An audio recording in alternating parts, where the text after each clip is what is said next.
Quel est le problème dans les tribunes de l'Olympique Lyonnais? Dimanche 6 octobre, l'Olympique Lyonnais recevait le FC Nantes au Groupama Stadium pour le compte de la 7e journée de Ligue 1. Un match assez tranquille, remporté 2-0 par le club du Rhône. Mais en fin de match, l'attention se détourne du terrain pour aller se fixer en tribune, plus précisément au bloc 439. Aux alentours de la 80e minute, une bagarre éclate entre plusieurs dizaines de supporters.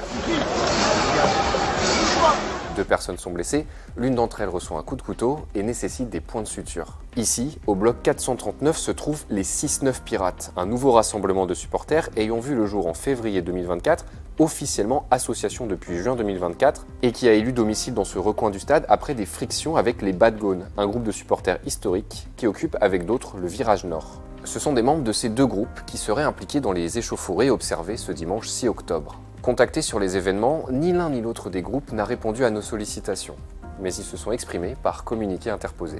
Nous subissons des menaces depuis la création du groupe, le club est au courant. Nous pensions à tort que tout était prévu pour que nous puissions être en sécurité, surtout après les événements du 26 septembre, mais de graves dysfonctionnements semblent avoir eu lieu. Ce regroupement d'individus joue la carte de la victimisation, souhaitant se faire passer pour ce qu'ils ne sont pas. Le climat créé par ce groupe et par les médias qui alimentent les braises est délétère et dangereux. Nous ne souhaitons plus jamais vivre cela dans les coursives de notre propre stade. Depuis plusieurs mois, des supporters lyonnais sont régulièrement cités dans des débordements en marge des matchs. 3 jours avant la rixe en marge d'OL Nantes, des tensions entre groupes avaient déjà été observées à la fin du match contre le club grec de l'Olympiakos en Europa League. Le week-end précédent, lors d'un déplacement à Toulouse, des supporters se sont illustrés par des débordements racistes, criant notamment le slogan nationaliste « La France aux Français ». Et le 29 octobre 2023, la rencontre OM-OL avait été reportée après de graves débordements avant le match. En tribune, des supporters de l'Olympique Lyonnais, parqués dans l'enceinte du stade Vélodrome, avaient là aussi enchaîné salut nazi et cris racistes. 2 personnes avaient été condamnées à de la prison ferme.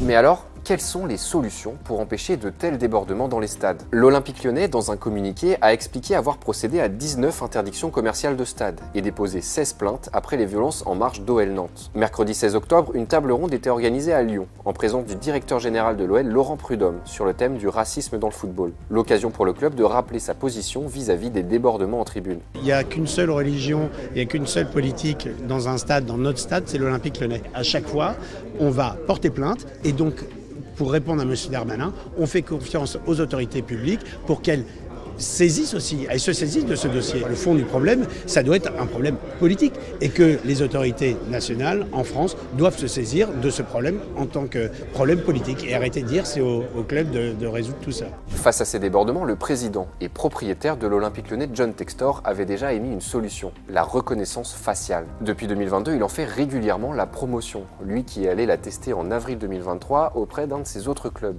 à Botafogo au Brésil. Mais en France, l'homme d'affaires américain se heurte aux supporters d'abord, qui ont déjà exprimé leur mécontentement. Mais aussi et surtout à la loi française, puisqu'il est obligatoire de respecter le règlement général sur la protection des données, le RGPD, et donc d'obtenir le consentement des personnes filmées pour avoir recours à cette technologie.